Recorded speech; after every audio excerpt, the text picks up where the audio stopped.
بسم اللہ الرحمن الرحیم، شروع کرتا ہوں اللہ تعالی کے نام سے جو بڑا مہربان نہایت رحم والا ہے۔ جنگ بدر میں اللہ تعالیٰ نے عین اس وقت تمہاری مدد فرمائی تھی جبکہ تم نہایت گری ہوئی حالت میں تھے، اس لیے اللہ ہی سے ڈرو، نہ کسی اور سے، تاکہ تمہیں شکر گزاری کی توفیق ہو۔ اور یہ شکر گزاری باعث نصرت و امداد ہو جب آپ مومنوں کو تسلی دے رہے تھے۔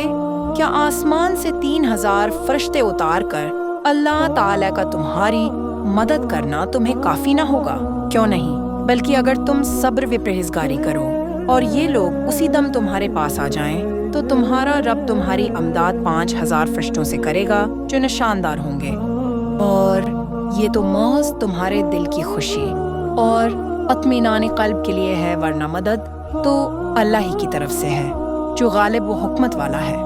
اس امداد الہی کا مقصد یہ تھا کہ اللہ کافروں کی ایک جماعت کو کاٹ دے یا انہیں ذلیل کر ڈالے اور سارے کے سارے نامراد ہو کر واپس چلے جائیں۔ اے پیغمبر، آپ کے اختیار میں کچھ نہیں، اللہ تعالی چاہے تو ان کی توبہ قبول کرے یا عذاب دے، کیونکہ وہ ظالم ہے۔ آسمانوں اور زمین میں جو کچھ ہے سب اللہ ہی کا ہے، وہ جسے چاہے بخشے، جسے چاہے عذاب کرے۔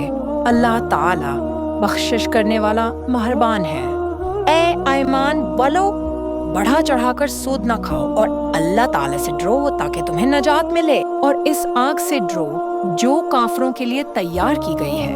اللہ اور اس کے رسول کی فرمان برداری کرو تاکہ تم پر رحم کیا جائے، اور اپنے رب کی بخشش کی طرف اور اس جنت کی طرف دوڑو جس کا عرض آسمانوں اور زمین کے برابر ہے، جو پرہیزگاروں کے لیے تیار کی گئی ہے۔